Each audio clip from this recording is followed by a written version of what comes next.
We acknowledge that the land we meet on today is the traditional lands for the Kaurna people, and we respect their spiritual relationship with their country. We also acknowledge the Kaurna people as the traditional custodians of the Adelaide region, and we respect that their cultural and heritage beliefs are still as important to the living Kaurna people today. Hello and welcome to MOD TV. I am Ashton. And I'm Sam. What is MOD, you may be saying? MOD stands for Museum of Discovery, and we are a future-focused museum that explores art, science and innovation. We're usually based on a corner of North Terrace and Morphett Street in Adelaide, but right now we're coming to you live from our homes to yours. Now, your next question might be, what is MOD TV? That is what you're watching right now. So MOD TV is the latest venture for MOD, with live content streaming directly to your screens 4 days a week. Here at the MOD TV Lounge, we'll be engaging with themes of connection, well-being and disruption. And we'll be looking deeper into our exhibits, hosting games and many more things. And today we're exploring our online exhibition, Life Interrupted. Specifically, we'll be taking a look at MOD.Craft. MOD.Craft is an exhibit that looks at the relationship with has a relationship with our previous exhibit, Biophilic Fantasies. And to help us do that, we are very pleased to welcome Dr. Lisa Bailey, the Senior Exhibition Coordinator at MOD, and one of our moderators, Dr. Devis. Hello. Hi. Hi, you two. Now, just before we jump into our chat, we'd like to remind anyone who's watching on our Twitch stream, you can pop a comment or a question up in the live chat, and we'll try and work that into today's conversation. So first up, Lisa first maybe, and then Debbie, can you tell us a bit about your roles at MOD? Yeah, sure. So I work with the exhibition design team to come up with the ideas for all of the exhibitions that we have at MOD. So up until the last month, those have all been exhibitions that have happened in our physical gallery space, but with what's happened this year with coronavirus and our galleries are now shut to the public in the physical space, but we have thrown open Life Interrupted online and jumped into a whole new way of bringing our way of providing exhibits to people online in all sorts of different ways. So I work with a team of people that put these ideas together, and that takes everything from working with researchers to kind of showcase the research and innovation that's happening around South Australia, through to working with artists and exhibition designers who build and make the things that we put in the galleries or the exhibits that we see online. Thank you. And Debbie, what do you do at MOD? Yeah, I am a moderator, so I am one of the people who is on the floor for you to come in, and I help you explore the different exhibits that we have per exhibition, as well as being the person who can help you with any of the extra and more in-depth science, art, or philosophy principles that are inside these exhibits. And just recently, with having to stay at home, I've had the privilege of working on another one of our projects, which is MOD.Craft. So I've been quite heavily involved in trying to make that a place that is really welcoming for people. Cool. So you mentioned MOD.Craft. So MOD.Craft is further exploring the exhibit Biophilic Fantasies, which we had in the physical gallery space. So I wondered, Lisa, how did the idea for Biophilic Fantasies come about? Yeah, sure. So maybe I can talk a little bit about Biophilic Fantasies and how that came about, and then Debbie can explain in a bit more detail what MOD.Craft is for people who may not have visited yet, but you'll be able to do that today. So Biophilic Fantasies was an exhibit that we held as part of our HEDONISM exhibition. So we were looking at how we could design for sustainable pleasure in our lives. And we were really interested in this concept called biophilia, which is the idea that being in nature and being exposed to natural environments is really good for us. It's really good for our mental health. It's really good for our physical health. And it has these impacts that you can actually measure in terms of changes in, neurochemicals and people's self-perceived levels of stress and anxiety, they can be really improved by your interaction with nature. And so we worked with an artist, Ani Liu, who's also really interested in this principle, and she's done work previously exploring this. And she designed a space where we were looking at whether you could actually simulate a natural environment that could provide, and would that provide the same benefits as being around, you know, real plants and real nature. So her installation in the gallery was a collection of real and fake elements of nature, including light and sound and wind from fans, and we had real plants and we had plastic plants, and we had a whole different range of different types of sensory elements that you might experience in nature. And then we invited people to kind of explore this space and ponder on whether they felt comforted by the space or not. And it was really interesting when this was a physical exhibition that we did get those different responses from people. So some people were like, this is so nice, it's so relaxing in here, I'm just going to come and sit down here and I feel wonderful. And then some people were like really freaked out and were like, oh, I thought this was really nice, and then I realized that half the plants were plastic and it made me really uncomfortable, and now I don't want to come anywhere near it. And so yeah, people had these quite different responses to finding out that some of that natural elements weren't in fact alive. So that was the inspiration for Biophilic Fantasies. And then, of course, moving into Life Interrupted. So we're really interested in looking at, impacts on people's mental health during this time where we're all kind of out of our normal environments, and, you know, we're being really encouraged to stay at home.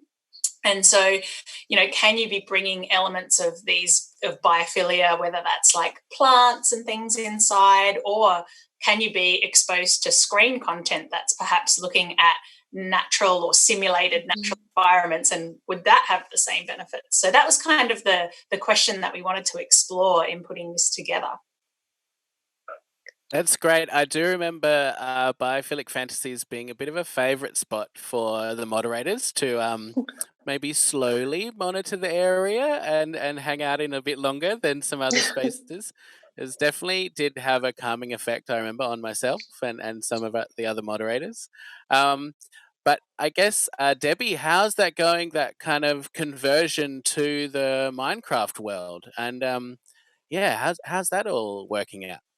It definitely picks up on the same principles. So Minecraft is a bit of a phenomenon for quite a few ages. It's got a very wide range of people playing. And the easiest way to explain it is like Lego, but in a virtual world. And you come into this world for the first time, and the whole thing is built of forests and plains and deserts and snow tundras and mountains, but in this very, very blocky sort of setting.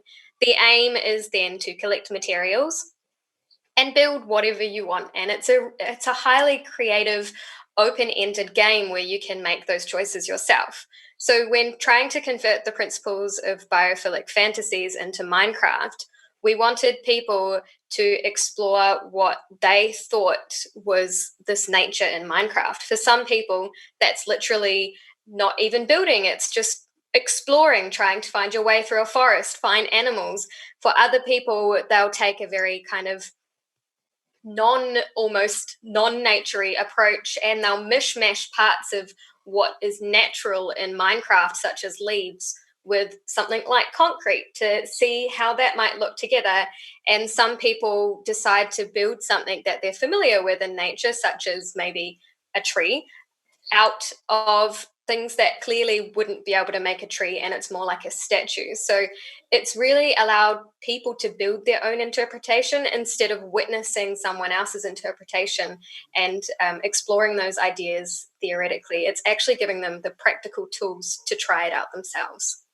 I liked hearing you describe Minecraft as Lego, because that's been my thing, because I love building and making things, and I only got into Minecraft a couple of years ago, and that was my first impression. I was like, it's Lego, but you don't have to clean it up.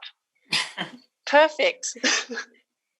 So Debbie, with bringing that idea to life, what has been the most difficult part There's a lot of tech side that I'm not going to go into. No one wants to hear about that. But conceptually, I think for me, at least, one of the hardest things is I think I went into this project with preconceived ideas. I have my own style of building. I have my own ideas about what it means to enjoy nature when it's not real. I think Minecraft is beautiful without tampering it. I like to explore.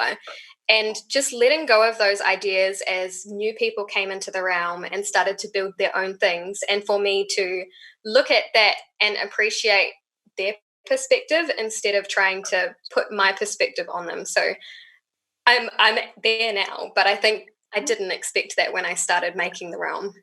That is such a good point. I've jumped into the realm a couple of times, and sometimes I haven't been in for about a week. And when I've opened it up, it's nothing I could have expected. Mm-hmm. Like, my background today is a maze that was built by one of our moderators. Incredible. And then when I came in a week later, someone had made a giant horse out of glass with a tiny horse inside, which I never would have even thought of. But I was like, fair, that's nature. Yeah, it's interesting seeing those interpretations and accepting that that is someone's interpretation. Yeah, I really liked seeing how people have kind of created some spaces where you could see that it, they've created a beautiful green space and then put some beds in there where you could kind of chill out and enjoy the space, or you kind of see that some of the things that we know about biophilia, where it's kind of like the more like people kind of find it more pleasing and better when there are more complex elements presented together. So like people kind of get a better biophilic boost out of walking through a forest, which has lots of different types of trees and water and different kinds of sounds and birds and different kinds of wildlife, as opposed to like walking on a green grass sports oval, because that's less kind of diverse and there's less biodiversity in that environment. And so you do see that in what people are putting in. They're putting in waterfalls and they're putting in like animals and they're putting in all of those extra elements, because I guess there is that, it speaks to that kind of innate desire that we have to kind of, it's more pleasing when it is more diverse. Well, speaking of animals, I was really excited when I logged in last week and saw that someone had made a cat cafe. Oh, yeah. Because I'm hideously allergic to cats, but I can definitely cuddle up to a Minecraft cat. So many things that you can't experience normally. Yeah, exactly. Debbie, you mentioned a little bit about the complications of the tech. Were there any mistakes you made along the way in setting up a realm that you've learned from, or any kind of unexpected mistakes you came across? Yeah, there have been so many mistakes. I'm going to be the first to admit that. I think I had played Minecraft for a few years, and my style of play was to make a friend who was better at Minecraft than me, and then be nice to them until they built me things. So coming from that perspective and trying to look at the mechanics behind it, trying to set up this place that enough people could come into, I think in my brain I had started too big, and then I had to distill it down to something smaller and simpler and then work back up and add those layers on again. So I think that was my biggest mistake coming from the tech side. I just tried too much at once. And in terms of the creative freedom, I heard that the realm just went creative. Is that right? It's in creative mode. So that's unlimited resources for each player. Is that right? Exactly. So Minecraft has these two modes. There's survival mode, where you have to go and collect your own resources to build, and creative mode, where you have all the resources and you can build anything. When we opened up the realm the first time, we thought it would add a sense of, hard work for people to go out and find their own resources, and would encourage exploration and things like that. Again, that was me coming with my preconceived ideas of people have to go and explore this space. But a few of our regular visitors had said, do you mind if we try it out in creative? And so we gave it a go. And then the things that people would build, it just exploded exponentially. So that's not something I anticipated at first, but someone built a mod shop in like one day. So if I miss one day on Minecraft and I'm not there, when I come in the next day, there's so much more for me to explore. So I think ultimately that was something that I learned along the way. Listen to what people want and try and give them what they want. And who are the regular visitors? So if someone's popping in for the first time, who can they kind of expect to meet in the realm, and what kinds of players do you think Minecraft's attracting? So currently we've got a few regular people. One of the ways that we've set it up is that people put a sign out the front of their build saying who built it, their little Minecraft name. You'll notice a lot of them say the Modacy. That's me. You know the most. You definitely see me there. And when we go into mod games, you'll meet Modzilla as well. They're in the realm quite a lot. We've got a few moderators. Most of them have mod in their names, so they're really friendly. They'll come and talk to you. But in terms of people that we've been attracting into the realm, it seems like, I hope, they're coming and enjoying those conversations with us, those chats with us. So some of the people you might meet regularly are Bouncy Steve, Defi and Legacy Rip Jam. They're some common people. I think in these Minecraft names now. And I think that we are attracting people who have these really creative, big ideas. One of our regular players, Legacy Rip Jam, had this idea of having an ender squid, which is a type of bad guy in Minecraft, turned into a squid consuming a car. And I would never think of that. And that kind of level of creativity is what we're seeing on the realm at the moment. So I think that's really awesome. That's amazing. Just quickly as well, if someone had never played Minecraft before, is this a safe space for them to start playing, or do you think it's better to have a bit of experience? What's the skill level? So the skill level, it's all sorts of things. I am on the realm most days, and the people who come in still tell me how to do stuff. But I think that it's a really great place to start because, first of all, during our opening hours, it's always regulated by moderators. So if you want to come in for the multiplayer aspect to play with other people and build with other people, I think this is one of the safest places because we're always making sure that people are looked after and we're not getting too many people coming and destroying things and that kind of style. If you're younger or a parent and a little bit worried, again, because we've got those regulations, if they do want to play with other people, this is probably one of the best places to start. But skill-wise, if you want to come in and build something really simple because you're just learning, we're not going to destroy it. We're going to help you. And I guess on that, and maybe a question for Lisa. Lisa, I guess you had some expectations and some ideas about how people would interact with the physical work, Biophilic Fantasies, when it was in the gallery. What do you hope people will take away from their interaction with this work, with MOD.Craft? Well, I hope that people do have, I think this one is a little bit more, you get to participate and build a bit more. So there's a little bit more ownership and creativity around contributing towards the exhibit rather than coming and just experiencing something that's already there, which you can also do if you want to just come in and have a look around the realm. You can do that as well. So I think that aspect of it really builds on what we did originally in inviting people to actually build and craft and make something of their own. So I really like that aspect of it. And I do hope that people kind of, through the conversations with the moderators and through exploring that world, kind of have those, can explore those questions around the feelings that you get from these green spaces, and are you getting similar kinds of feelings like by being in this beautiful green Minecraft space? Like, is that going to have the same kinds of benefits for us? And are we going to increasingly have more of these like virtual spaces where we might be designing these biophilic encounters for people as not just because of the current situation that we're in, but because of the way that the environment is being treated. Perhaps there's less access to some of these places in the future. And so increasingly this might be a more common way in the future in which maybe this is a way that we're going to engage more in nature through these virtual environments. So if people are thinking about some of those types of issues, that would be really great. Awesome.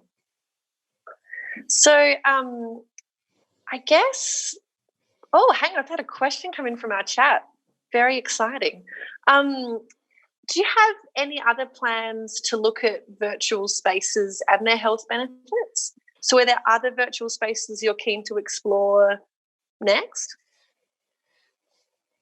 Well, yes, we're really interested because we're learning about digital exhibitions, because this is the first one that we've done, but we are planning to do another one later this year. And so we were just thinking today, like, what are all of the different types of interactions that you can have online, and are they going to be in virtual spaces, or are you going to be able to have these kind of like synchronous experiences with other people of a performance or of a game or some sort of like puzzle or escape room, or like there's all sorts of different types of interactions that we're exploring that are not just kind of watching a video on a screen or reading something on a screen, but to make it into an immersive kind of exhibit that you can participate in.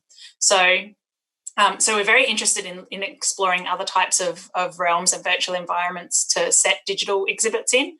Nothing specific yet, but if anyone has anything that they think we should look at or explore, please let us know, because we'd love to check it out. Excellent.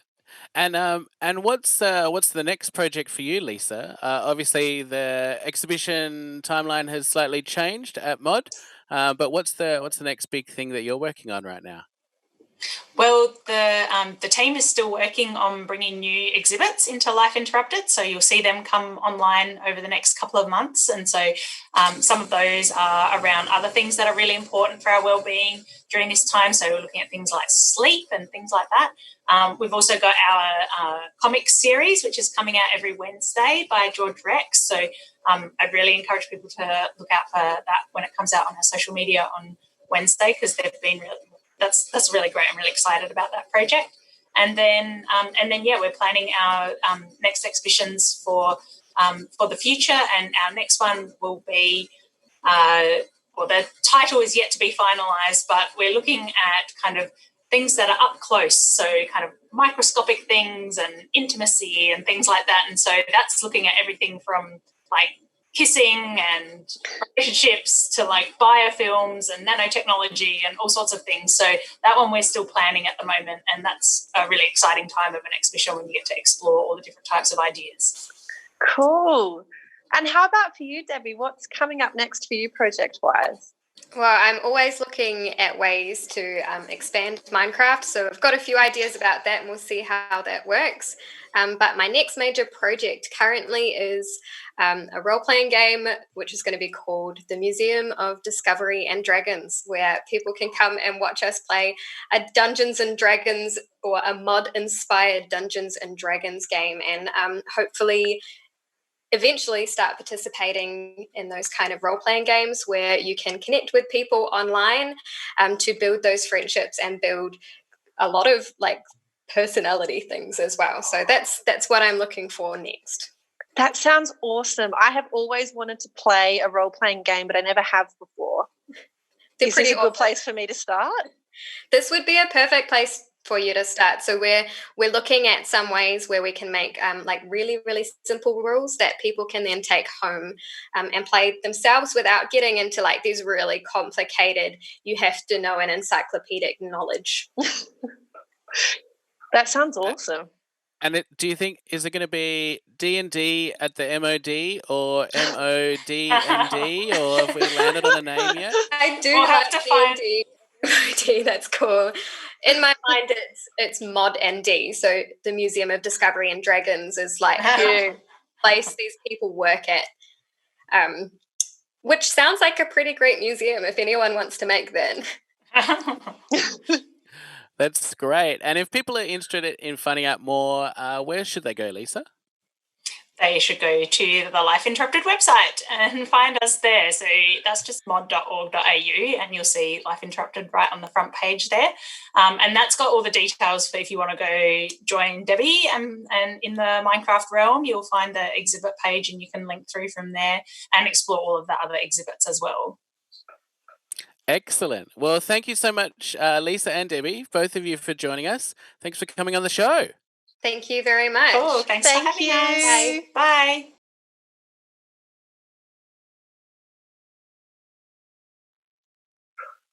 Hello again. Thank you so much for tuning in tonight. It's been really great having a chat with our Senior Exhibitions Coordinator at MOD, Lisa Bailey, and our fellow moderator, Devis, who was also just showing us around the awesome world of MOD.Craft. So thank you. It looks great. And if you'd like some more games, you can head over to MOD.Craft right now.